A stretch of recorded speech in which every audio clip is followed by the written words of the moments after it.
Welcome back. ఓట్ల తొలగింపు data చోరీ వ్యవహారంపై వైసీపీ నేత బుగ్గన మాట్లాడుతున్నారు. కూడా మళ్ళీ అఫీషియల్ గా కొన్ని వదిలిపెట్టొచ్చు, అనఫీషియల్ గా కూడా కొన్ని వదిలిపెట్టినారంట. మీదేం పోతుంది సార్? అఫీషియల్ గా వదిలిపెడతారు, అనఫీషియల్ గా వదిలిపెడతారు. ఇబ్బంది పడే వాళ్ళు ఎవరు?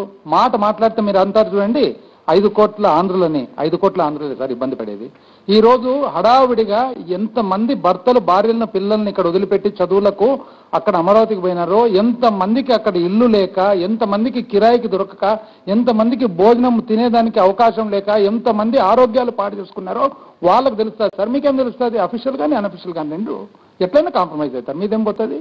ఎంతమంది అక్కడ ఆడవాళ్ళు పోయి ఉద్యోగాలు చేసేవాళ్ళు, ఎంతమంది మగవాళ్ళు ఇక్కడ ఉండి తల్లి పిల్లలకు దూరంగా, తండ్రి భార్యకు దూరంగా ఎంతమంది ఉన్నారనేది వాళ్ళకు తెలుస్తుంది సార్. భార్య భోజనం లేక, అన్నం చేసి పెట్టేవాళ్ళు లేక హడావిడిగా పోయి అక్కడ వచ్చేదానికి బస్సులు రైళ్లు ఎత్తుక్కొని అక్కడ సింగిల్ రూము అపార్ట్మెంట్లు తీసుకొని నలుగురు 5 మంది ఒక్కొక్క దాంట్లో మంచాలు లేక కుర్చీలు లేక అడ్జస్ట్ అయిన వాళ్ళు వాళ్ళకు తెలుస్తాయి సార్ బాధలు. మీకేం తెలుస్తాయి సార్? అఫీషియల్ గా కాంప్రమైజ్ అవుతారు, అనఫీషియల్ కూడా కాంప్రమైజ్ అవుతారు. ఎందుకైనారు?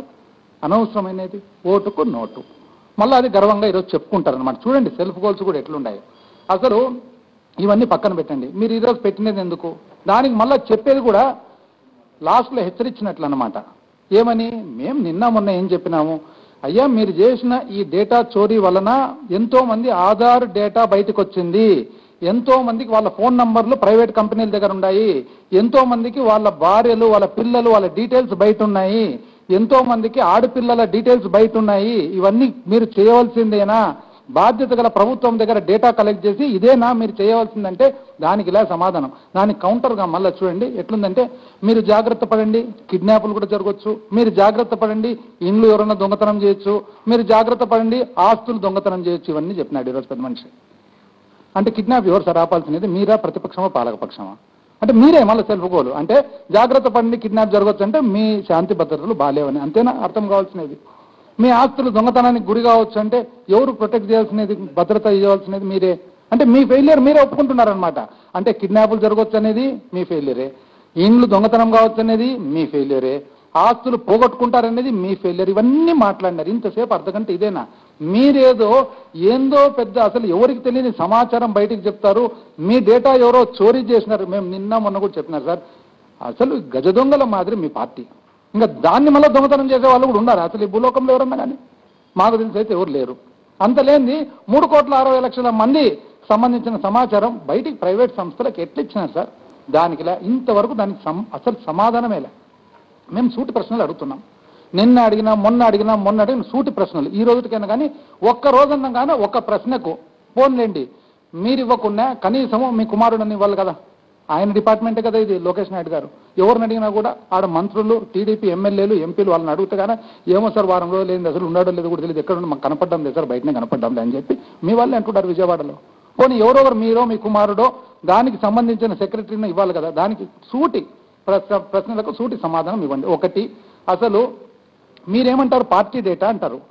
ప్రజలు ఏమంటున్నారు? మేమేమంటున్నాము? మా ఆరోపణ ఏమి? 3,60,00,000 మంది డేటా ఉంది అంటారు. మీరు పార్టీ అంటారు. 50,00,000 మంది డేటా ఉందా మీ పార్టీ డేటా? 3,50,00,000 మంది డేటా ఉందా అనేది బయటకు వచ్చి చెప్పండి. దాని మీద ఒక ప్రకటన ఇవ్వండి. వైట్ పేపర్ అని ఎలక్ట్రిసిటీ, వైట్ పేపర్ అని ఇరిగేషన్, వైట్ పేపర్ అని అగ్రికల్చర్, ఇన్ని తెల్ల పేపర్లు ఇచ్చినారు కదా, ఒక పేపర్ ఇవ్వండి. అది 50,00,000 డేటానా, 3,60,00,000 డేటానా? నంబర్ 1.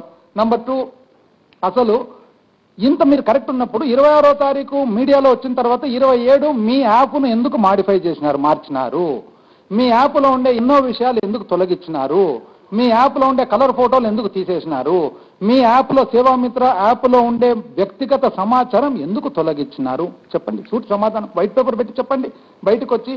అసలు ఇది కాక మీ తెలుగుదేశం పార్టీకి సంబంధించిన ఆన్లైన్ ఆమోదము, ఆన్లైన్ ఇది చేసుకుండే యాప్ ఏదైతే ఉందో దాన్ని ఎందుకు షట్ డౌన్ అని మార్పులు ఎందుకు చేస్తున్నారు అంత కరెక్ట్గా ఉంటే? రండి, దానికి ఒకటి సూటి సమాధానం చెప్పండి దానికి వచ్చి.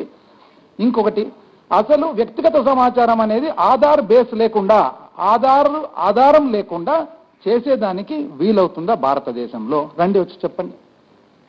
అసలు ఎక్కడే కానీ ఫోన్ నంబర్లు ఉన్నాయి, ఏదో కొన్ని ఉండొచ్చు, కొన్ని మార్చించవచ్చు అని అంటారనమాట. అశ్వత్థామ అధకుంజర మాదిరి. ఎందుకండి ఎన్ని ఫోన్ నంబర్లు? 3,50,00,000 మంది ఇంచుమించు ఫోన్ నంబర్స్ ఎక్కడి నుంచి వచ్చినాయి మీ దగ్గరికి? ఎవరు ఇచ్చినారు మీకు ఫోన్ నంబర్లు? మీరు వాళ్ళకి ఇచ్చినారా ప్రైవేట్ సంస్థకు, లేదా వాళ్ళు కలెక్ట్ చేసినారో దొంగతనం చేసినారో మీ దగ్గర రండి, బయటకు వచ్చి చెప్పండి. అసలు ఇది కాక వ్యక్తిగత సమాచారం, ఇంట్లో ఎంతమంది ఉన్నారు, ఇంట్లో భార్య ఉందా, భార్య వయసు ఎంత, ఇంట్లో మగపిల్లోడు ఉన్నాడా, మగపిల్లోని యువనేస్తం వచ్చిందా, ఆడపిల్ల ఉందా, ఆడపిల్ల ఫోన్ నంబర్ ఉందా, ఇవన్నీ కూడా ఎక్కడి నుంచి వచ్చినాయి ప్రైవేట్ సంస్థకు? సూటికి వచ్చినా సూటి సమాధానం వచ్చి చెప్పండి. మీ యాప్లో కనపడుతుంది, మీ యాప్లో కనపడే సమాచారం ఎక్కడి నుంచి వచ్చింది చెప్పండి. అసలు మీ సేవామిత్రులు ఎవరైతే ఉన్నారో ట్యాబ్ పట్టుకొని తిరిగే వాళ్ళు గుంటూరుకు పోయినా మీకు తెలుస్తుంది, వాళ్ళు చిలకలూరిపేట పోయినా మీకు తెలుస్తుంది, వాళ్ళు ఎక్కడికి పోయినా మీకు తెలుస్తుంది. ఇది వాస్తవమా కాదా? వాళ్ళు ఫోన్ ఎవరితో మాట్లాడినా మీకు తెలుస్తుంది, వాళ్ళు ఫోన్లో ఏమన్నా చూసినా సోషల్ మీడియాలో ఇంకోటి చూసినా కూడా మీకు తెలుస్తుంది. ఇది వాస్తవమా కాదా? సూటికి వస్తే ప్రశ్న, సూటి సమాధానం వచ్చి చెప్పండి. అసలు ఇవన్నీ చెప్పకపోగా దొంగతనం ఎవరో చేసినారంట డేటా. సార్ మీరు చెప్పేది కూడా కరెక్టే లేదు, దొంగతనం చేసినారు. దొంగతనం వేరే వాళ్ళు చేసింటే మీ దగ్గర ఉండే CEO అశోక్ దాకవరం ఎందుకు కనపడకుండా పోయినారు సార్? ఇది ఎక్కడ చూడలే. ఇది దొంగతనం చేస్తున్నారు, మీరేమని ఆరోపిస్తున్నారో దొంగతనం అని చెప్పి. దొంగతనం చేసిన వాళ్ళందరూ ఉన్నారు, మీరెందుకు అసలు కనపడకుండా పోయినారు మీ వ్యక్తి? దానికి తోడు మళ్ళీ ఏమంటారు, అదేదో విజయసాయి రెడ్డి గారు ఇచ్చినారంట. ఏంది ఇచ్చినారు? కంప్లైంట్ ఇచ్చినారు. ఎక్కడిచ్చినారు? చీఫ్ ఎలక్షన్ కమిషనర్కి ఇచ్చినారు. చీఫ్ ఎలక్షన్ కమిషనర్కు కంప్లైంట్ ఇస్తూ కంప్లైంట్లో ఏమని ఇచ్చినారు? కంప్లైంట్తో పాటు కొన్ని సూచనలు, సలహాలు కూడా. తప్పేముంది దాంట్లో? కంప్లైంట్లో ఒక భాగం అది. CECకి ఇచ్చినారు, ఆధార్కి ఇచ్చినారు, గవర్నమెంట్కి ఇచ్చినారు, హోమ్కి ఇచ్చినారు. ఒక్క చోట కాదు, 4 చోట్ల ఇచ్చినారు. తప్పేమి? ఇప్పుడు వాస్తవాన్ని మాకు తెలియక అడుగుతాము. ఎవరన్నా కానీ ఒకవేళ ఎగ్జిబిషన్కి పోయి ఒక పర్సు పోగొట్టుకుంటాడు, కంప్లైంట్ ఇస్తారు, సార్ నాది పోయింది పర్సు అని చెప్పి. దాని తర్వాత సార్ నా చుట్టూ ఉండే, నా పక్కన ఉండే పసుపచ్చ షర్టు వేసుకున్న వ్యక్తి ఒక నేను ఉన్నాడు, ఆయన మీద నాకు డౌట్ ఉంది, ఆయన ఒక కారు ఎక్కేటట్లు నాకు కనపడింది, ఆ కారు ఈ రూట్లో పోయిండొచ్చు చెప్పడం తప్ప? అసలు ఏంది నాకు అర్థం కాలేదు మీరు చెప్పేది. కంప్లైంట్ని చదువుకుంటా దీన్ని ఏదో మేము కనిపెట్టినామనేది కంప్లైంట్. అది కంప్లైంట్లో ఒక భాగము, కంప్లైంట్లో ఒక భాగము. అవును, టెక్నికల్ పాయింట్ ఈ విధంగా చేస్తే ఈ విధంగా మీకు అనుకూలత ఉంటుందని ఒక సలహా. పోలీసు వాళ్ళు ఎంక్వైరీ చేసేటప్పుడు సలహాలో అర్థం ఉంటే తీసుకుంటారు, సలహాలో అర్థం లేకుంటే పక్కన పెడతారు. తప్పేముంది? ఇప్పుడు ఎవరన్నా కానీ ఒకవేళ ఏదైనా యాక్సిడెంట్ జరుగుతుంది, యాక్సిడెంట్ జరిగినప్పుడు గుర్తు తెలియని ఒక వెహికల్, ఒక బండి వచ్చి కొట్టిపోతుంది. ఎవరినన్నా కానీ అక్కడ చూసిన వాళ్ళని పోలీసు వాళ్ళు వచ్చి అడుగుతారు, సార్ ఈ మధ్య కాలంలో 3-4 లారీలు పోయినాయి ఇటు పక్క, ఒక ఆయన ఫాస్ట్గా పోయినాడు అని చెప్పడంలో తప్పేముంది? కంప్లైంట్లో నాకు అర్థం కాలే. కంప్లైంట్ను పట్టుకొని ఏందో కనుక్కున్నారు. అంటే మీరు చెప్పేది ఏంది? మీ ప్రకారము కాన్స్పిరసీ అంట. ఏంది కాన్స్పిరసీ ఉంది దీంట్లో? ఎవరిది కాన్స్పిరసీ దీంట్లో? ఇప్పుడు election commission of India chief election కమిషనర్కు కంప్లైంట్, ప్రధానమైన కంప్లైంట్ ఇవ్వడం జరిగింది. మిగతా కంప్లైంట్ కూడా వివిధ డిపార్ట్మెంట్లకు, సంబంధిత డిపార్ట్మెంట్లకు అంతా ఇవ్వడం జరిగింది. ఏముంది తప్పు దాంట్లో? అంటే మీరు చెప్పే ప్రకారం కాన్స్పిరేటర్స్ అంటే ఎలక్షన్ కమిషనర్ కూడా కాన్స్పిరేటర్ అన్నా మీరు చెప్పే ప్రకారం? ఇంకా మీరు చెప్పేది అంతే కదా. ఎలక్షన్ కమిషనర్ దగ్గర ఉండే కంప్లైంట్ ఏదైతే ఉందో ఆ కంప్లైంట్ను తీసుకొని దాంట్లో పేజ్ నెంబర్ 28, పేజ్ నెంబర్ 28 3 సార్లు నేను ఓపెన్ చేస్తే ఏముంది? ఓపెన్ చేస్తే చూసినాం, ఏముంది దాంట్లో అసలు? వీళ్ళు blue frog technologies, IT grid వాళ్ళు ఈ ఆధార్ డేటాను దొంగతనం చేసినట్లు కనపడుతుంది. దీనికి ఎవరెవరు సూత్రధారులు, వీళ్ళు సూత్రధారులు ఉన్నట్లు కనపడుతుంది. దీన్ని మీరు ఇన్వెస్టిగేషన్ చేయండి. ఒకవేళ దీంట్లో ఏమన్నా కానీ రాంగ్గా పొరపాటున కనపడితే కానా ఇంకోటి ఉంటే గానా మీరు కేంద్ర సంస్థలకు దర్యాప్తుకు ఇవ్వండి, CBIకి దర్యాప్తుకు ఇవ్వండి అని చెప్పి కూడా ఉంది దాంట్లో. తప్పేముంది? ఎందుకు CBI? Because election commission of India చట్ట ఉల్లంఘన ఉంది, ఆధారు చట్ట ఉల్లంఘన ఉంది, వ్యక్తిగత సమాచారం చట్ట ఉల్లంఘన ఉంది, ఇండియన్ పీనల్ కోడ్ చట్ట ఉల్లంఘన ఉంది. ఇన్ని ఉల్లంఘనలు, ఇన్ని డిపార్ట్మెంట్లకు సంబంధించిన ఘనకార్యం మీరు చేసినారు కాబట్టే ఒక కేంద్ర సంస్థ అయితే అన్ని రకాలుగా. పైగా మీ డేటా ఎక్కడ దాచిపెట్టినారు? మీరు ఎక్కడ దాచిపెట్టినారంటే ఇంచుమించు ఇది వేరే దేశాల్లో దాచిపెట్టినట్లు కనపడుతూ ఉంది. దాని మీద దర్యాప్తు జరుగుతూ ఉంది. కాబట్టి ఆటోమేటిక్గా కేంద్ర సంస్థకి ఇస్తే బాగుంటుంది అంటే కేంద్ర సంస్థకి ఇస్తే బాగుంటుందని చెప్తే కూడా తప్ప. మీకు అసలు మీ ఆలోచన ఏమి? మీకు ఏం కావాలా? మీరు ఏం పాయింట్ ప్రూవ్ చేయాలని ట్రై చేస్తున్నారు? ఎవరికి అర్థం కాకుండా అయిపోయింది. అందులో భాగంగా ఏవేవో చెప్తారు. ఒకటి ఏమంటారు, అసలు ఫిర్యాదే 23 ఫిర్యాదు లేనిది 23వ తారీఖు పోలీసు వాళ్ళు పోయి ఎట్లా చెక్ చేసినారు వ్యవస్థను అని చెప్పి మీరు అన్నారు. మీ దాంట్లోనే మీరు రిలీజ్ చేసిన ప్రెస్ నోట్లోనే మీరే చెప్తున్నారు. 19వ తేదీ ఎవరో దశరథ రామరెడ్డి అనే ఆయన నుంచి కంప్లైంట్ ఉందని మీరే రాసినారు. 19వ తేదీ పాయింట్ నెంబర్ ఏదో చెప్పి 19/2/2019 నాటికి విజయసాయి రెడ్డి లేఖలోని అంశాల పాటు హైకోర్టు వాదనలో వచ్చిన అంశాలను కలిపి దశరథ రామరెడ్డి మరి ఇచ్చిన ఫిర్యాదు ద్వారా కేసు రిజిస్టర్ చేశారు. మీరే చెప్తున్నారు 19 రిజిస్టర్ అయిందని. మీరే చెప్తున్నారు కేసు లేకున్నా, రిజిస్ట్రేషన్ లేకున్నా 23వ తేదీ పోయి సెర్చ్ చేసినారని చెప్పి మీరే చెప్తున్నారు. అసలు ఇవన్నీ కాదండి, కొన్ని సమాధానాలు చెప్పండి. అసలు సాధికార మిత్ర అని పెట్టినారు. సాధికార మిత్రాన్ని పెట్టి ప్రజా సాధికార సర్వే అని చెప్పి ప్రజా సాధికార సర్వే ద్వారా మీరు వ్యక్తిగత సమాచారం మీరు సేకరించినారు. ఆంధ్రప్రదేశ్ రాష్ట్రంలో 3,60,00,000 మంది సేకరించినారు. ఈరోజు అదే సాధికార మిత్ర సేకరించిన సమాచారాన్ని state resident data hub SRDH లో పెట్టినారు. SRDH నుంచి ప్రైవేట్ సంస్థ ఐటీ గ్రిడ్ కు ఎట్లొచ్చింది? అక్కడి నుంచి ఐటీ గ్రిడ్ నుంచి మళ్ళా సేవామిత్ర అని మీ తెలుగుదేశం వాళ్ళు తిరుగుతున్నారు. సాధికార మిత్ర సేవామిత్ర రెండు ఒకటే కాదా? సాధికార మిత్ర వాళ్ళు సేకరించిన సమాచారమే కాదా సేవామిత్ర యాప్లో ఉండేది అనేది ప్రశ్న. దానికి సమాధానం చెప్పండి, బయటకు వచ్చి సమాధానం చెప్పండి. అసలు అది చెప్పకుండా అసలు రెండో పాయింట్ అండి, మీకు సలహాదారుడు ఎవరు? వేమూరి హరికృష్ణ గారు. వేమూరి హరికృష్ణ గారు టెక్నికల్ సలహాదారుడు. వేమూరి హరికృష్ణ గారు టెక్నికల్ సలహాదారుడు ఇంతకు ముందు ఈవీఎం హ్యాకింగ్ కేసులో అరెస్ట్ అయిన మాట వాస్తవమా కాదా? ఇంతకుముందు ఒక కేసులో అరెస్ట్ అయిన వ్యక్తిని మీరు అధికారికంగా ఎట్లా పెట్టుకున్నారు సలహాదారునిగా? ఈ రోజు ఈ అశోక్ దాకవరము వీళ్ళందరూ కూడా ఈ వేమూరి హరికృష్ణ వీళ్ళందరూ ఒకరికొకరు పరిచయమై వచ్చిందేది నిజం, వాస్తవం కాదా?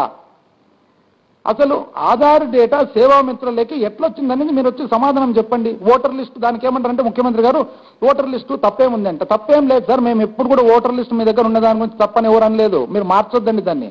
మేమేమన్నామంటే ఓటర్ లిస్టు కలర్ ఫార్మాట్ లో కలర్ ఫోటోలో మీ దగ్గర ఉంది. కలర్ ఫోటోలు ఇంతవరకు భారతదేశంలో ఎవరికి ఎలక్షన్ కమిషన్ ఆఫ్ ఇండియా ఇవ్వలేదు. మీ దగ్గర కలర్ ఫోటో ఎట్లొచ్చింది అంటే మీరు ఎలక్షన్ కమిషన్ ఆఫ్ ఇండియా నుంచి మీరు దొంగతనం అన్నా చేసిండల్లా, ఎలక్షన్ కమిషన్ ఆఫ్ ఇండియా మీకు అధికారికంగా అన్నా ఇచ్చిండల్లా. మేము విచారిస్తే ఎలక్షన్ కమిషన్ ఆఫ్ ఇండియా ఏ ఒక్కరు కూడా కలర్ ఫోటో ఇవ్వలేదు భారతదేశంలో అని అంటున్నారు. మీకు ఎట్లా వచ్చింది? మీరు దాన్ని 26వ తేదీ కంప్లైంట్ వచ్చిన తర్వాత 27వ తేదీ ఎందుకు ఫోటోలను తొలగించినారు? మీరు తొలగించినా అంతకుముందు మీ యాప్లో ఉన్న ఫోటోలు స్క్రీన్ షాట్లు తీసి పెట్టినారు, ఉంచి పెట్టినారు, మళ్ళా పోకూడదనేసి. దానికి చెప్పండి అంటే దానికి సమాధానం చెప్పకుండా అసలు 3,60,00,000 మందిది ఎట్లొచ్చింది మీ దగ్గర సమాచారము? మీరు రెండు మిక్స్ చేసి పబ్లిక్ ను కన్ఫ్యూజ్ చేయాలని అంటున్నారు. మీ దగ్గర ఒక పాలసీ ఉంది, when you cannot convince somebody confuse somebody అని. ఎవరికన్నా కానీ మీరు అర్థమయ్యేటట్టు చెప్పలేరు, కన్విన్స్ చేయాలంటే కన్ఫ్యూజ్ చేస్తారు. మీ దగ్గర ఒక సపరేట్ టెక్నిక్ ఉంది, ఆ టెక్నిక్ ద్వారా మీరు చేస్తారనమాట. ఇది మేము అడుగుతుండేది 50-20 లక్షల మంది టీడీపీ వాళ్ళ గురించి కాదు. మేము అడుగుతుండేది 3,60,00,000 మంది అందరి ప్రజల గురించి. ఈ రోజు మాట మాట్లాడితే ఆంధ్రప్రదేశ్ ఆత్మగౌరవం అంటారు. ఎస్, ఆంధ్రప్రదేశ్ ఆత్మగౌరవం గురించి మాకు చాలా చాలా చాలా ఇంట్రెస్ట్ ఉంది, మాకు చాలా రెస్పెక్ట్ ఉంది. కాబట్టే 3,60,00,000 మంది ఆంధ్రుల ఆత్మగౌరవం, వాళ్ళ వ్యక్తిగత వ్యవహారం, వ్యక్తిగత విచారాలు బయట ఎవరికి తెలియకూడదు విషయాలని చెప్పి చెప్తుండేది మాకుంది. కాబట్టి మీకు లేదు. కాబట్టి 3,60,00,000 మంది ఆంధ్రుల ఆత్మగౌరవం గురించి మీకు లేదు. కాబట్టే మీరు ఓటుకు నోటు ఇరుక్కొని పరిగెత్తుకుంటూ అక్కడికి పోయినారు. మీరు కాంప్రమైజ్ అయినారు, అఫీషియల్గా అయినారు, అనఫీషియల్గా అయినారు. మీరు లేదు కాబట్టే మీరు 3,60,00,000 మంది ఆంధ్రుల ఆత్మగౌరవం గురించి మీకు ఎటువంటి ఆలోచన లేదు, కేర్ కూడా లేదు. కాబట్టే మీరు ఈరోజు అందరి వ్యక్తిగత విషయాలు బయట పెట్టినారు. వాస్తవమా కాదా ఇవన్నీ? అసలు ఇవన్నీ కూడా నిజం చెప్పాలంటే ఎవరు వచ్చి మాట్లాడాలండి? ఇవి లోకేష్ నాయుడు గారు వచ్చి ఇవ్వాలి ఎక్స్ప్లెనేషన్. ఎందుకు ఆయన ఇవ్వడం లేదు? మీరు ఇస్తున్నారు. మీరు ఏ కెపాసిటీలో ఇస్తున్నారు? మీరు ముఖ్యమంత్రిగా ఇస్తున్నారా, మీరు లేకుంటే పార్టీ ప్రెసిడెంట్గా ఇస్తున్నారా? చెప్పండి ఒకసారి ముందుకు వచ్చి. ఏ కెపాసిటీలో మీరు వచ్చి ఇస్తున్నారు ఇది?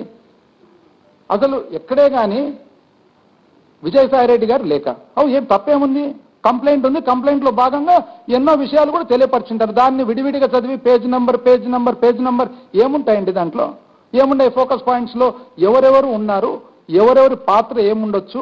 ఇప్పుడు వాస్తవానికి కంప్లైంట్ ఇచ్చినప్పుడు, ఇప్పుడు ఉదాహరణకు ఒక చోట దొంగతనం జరిగింది ఒక ఇంట్లో, కంప్లైంట్ ఇచ్చినప్పుడు స్కెచ్ కూడా ఇస్తాం, ఒకసారి అవసరమైతే ఒక మ్యాప్ కూడా గీస్తాం. అంటే మ్యాప్ ఇస్తే కాన్స్పిరేషనా వస్తుంది? అసలు కాన్స్పిరేషన్ అంటే ఏం అర్థం? ఏమి డెఫినేషన్ ఆఫ్ కాన్స్పిరేషన్ ఏమి? కాన్స్పిరసీ డెఫినేషన్ ఏమి? 120A కింద ఒక నేరం చేసే పని, ఇల్లీగల్ యాక్ట్, ఇల్లీగల్ విధంగా చేస్తే దీంట్లో ఇల్లీగాలిటీ ఏముందండి?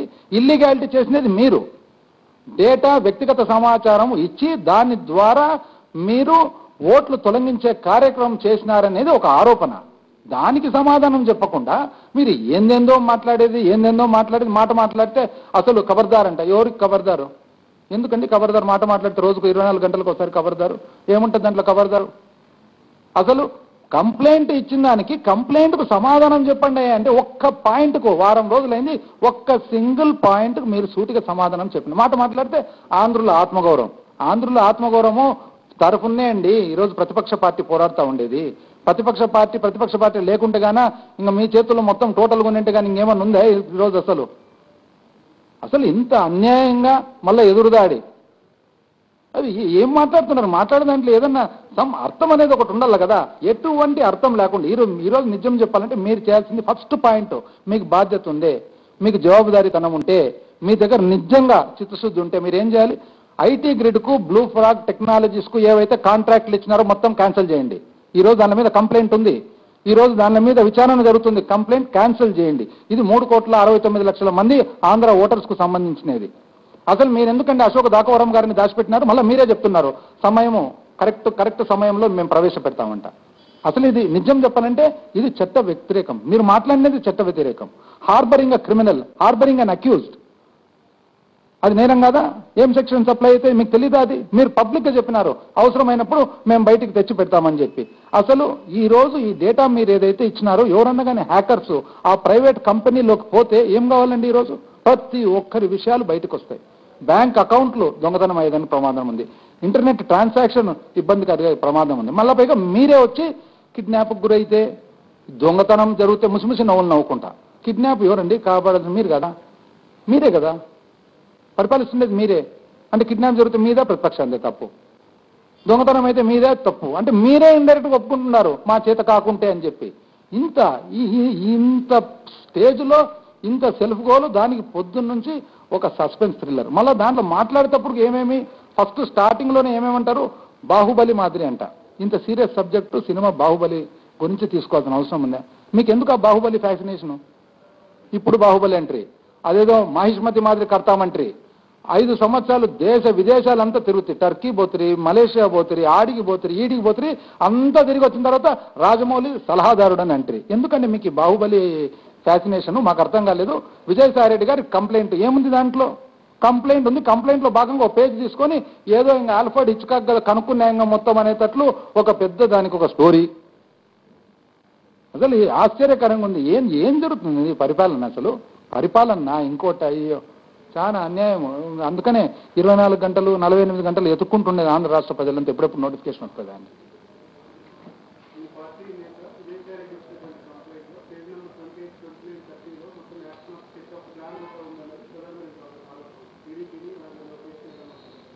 ఏముంటుందండి దాంట్లో?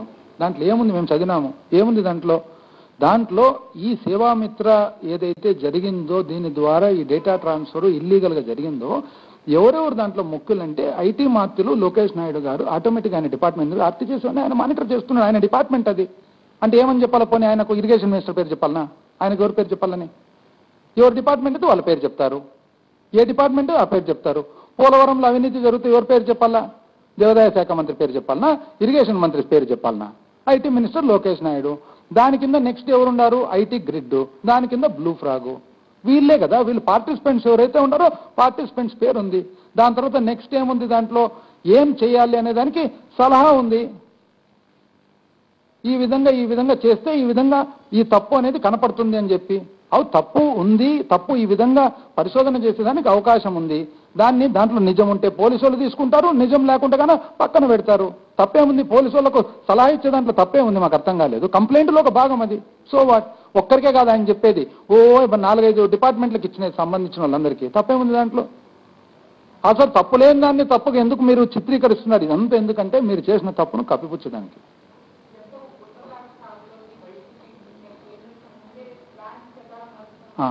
అంటే ఆయన ప్రకారము చౌర్యం జరిగితే, ఏదైనా కానీ దొంగతనం జరిగితే సంతోషంగా అబ్బాయి ఎంత బాగా చేసినా సార్ మా ముఖ్యమంత్రి అని చెప్పి చప్పట్లు కొట్టాలా.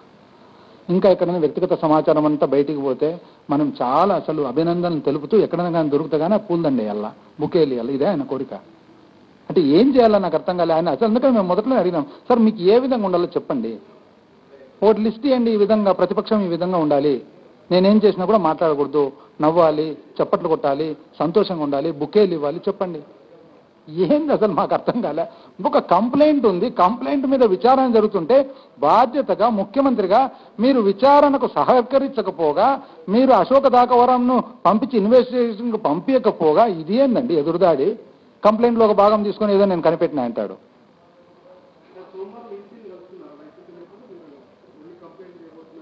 డెఫినెట్గా సోమవారం ఏమి ఇంకా ఎన్ని కంప్లైంట్లు ఉన్నా అన్ని కంప్లైంట్లు ఇస్తూనే ఉంటారు. ఎందుకంటే తప్పులు ఎన్ని తప్పులు జరిగితే అన్ని తప్పులకు అన్ని కంప్లైంట్, ఎన్ని కంప్లైంట్ అన్ని అపాయింట్మెంట్లు అడగడం వాస్తవము. అపాయింట్మెంట్లు కన్ఫర్మ్ అవుతూనే ఏ రోజు అపాయింట్మెంట్లు కన్ఫర్మ్ అయితే ఆ రోజు పోవడం. ఎందుకంటే ఇది ఒక రోజు పని కాదు కదా. ఇటువంటి ముఖ్యమంత్రి ఇటువంటి పరిపాలన ఉన్నప్పుడు 24 గంటలు ఢిల్లీలో క్యాంప్ ఆఫీస్ పెట్టుకోవాల్సిందే. చూద్దామా ఇది ఎంతవరకు. ఇప్పుడు ప్రస్తుతానికి ఏ డిపార్ట్మెంట్కు సంబంధించినదో అన్ని డిపార్ట్మెంట్స్ ఇప్పుడు మేము ఒక కంప్లైంట్ ఇస్తున్నాం. కంప్లైంట్లో వాస్తవం ఉంటే దాని మీద ఇన్వెస్టిగేషన్ జరిగినది వాస్తవం ఉంటే బయటికి తేలుతుంది, వాస్తవం లేకుంటే తేలదు కదా. అంటే చీఫ్ ఎలక్షన్ కమిషన్కు ఇచ్చిన ఇప్పుడు మీకు ఎక్కడి నుంచి వచ్చింది ఇదంతా రిపోర్టు? సిఈసి ఆఫీస్ నుంచి వచ్చిందని మీరే అంటున్నారు. సిఈసికి కంప్లైంట్ ఇవ్వడం కూడా తప్ప? అంటే ఎవరికి ఇవ్వాలి పోనీ? అంటే దొంగకే పోయి దొంగతనం కంప్లైంట్ ఇవ్వాలన్నా? ఏంది వాళ్ళ కోరిక నాకు అర్థం కాలే. అంటే ఇప్పుడు ఐటీ గ్రిడ్ వాళ్ళ దగ్గర పోయి వాళ్ళకి ఇవ్వాలన్నా కంప్లైంట్, బ్లూ ఫ్రాగ్కి ఇవ్వాలన్నా కంప్లైంట్, ఐటీ మినిస్టర్ గారికి ఇవ్వాలన్నా కంప్లైంట్, ముఖ్యమంత్రి గారికి ఇవ్వాలన్నా కంప్లైంట్. సెంట్రల్ ఏజెన్సీకి ఇస్తేనేమో మీకు స్టేట్ గవర్నమెంట్ మీద నమ్మకం లేదా అంటారు, థర్డ్ పార్టీని అడుగుతూనేమో రాష్ట్ర ప్రభుత్వం మీద నమ్మకం లేదంటారు. ఓయో దోషే మీరు కంప్లైంట్ ఇచ్చేదే మీ మీద అంటే కంప్లైంట్ ఇచ్చేతోళ్ళకే కంప్లైంట్ ఇస్తారు ఎక్కడన్నా? మాకు తెలియక అడుగుతాం. ఇదేంటి ఆశ్చర్యకరమైన వాదన ఇది? ఎక్కడ ఉండదు ఇట్లాంటి వాదన.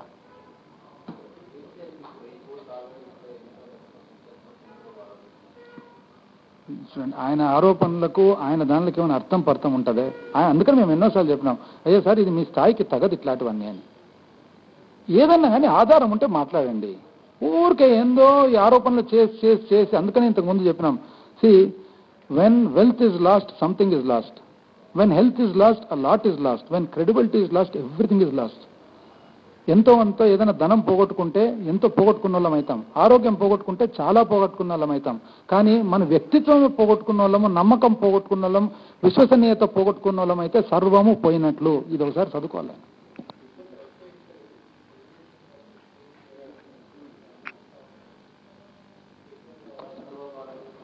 దానికి సంబంధం లేని ఇష్యూ అండి.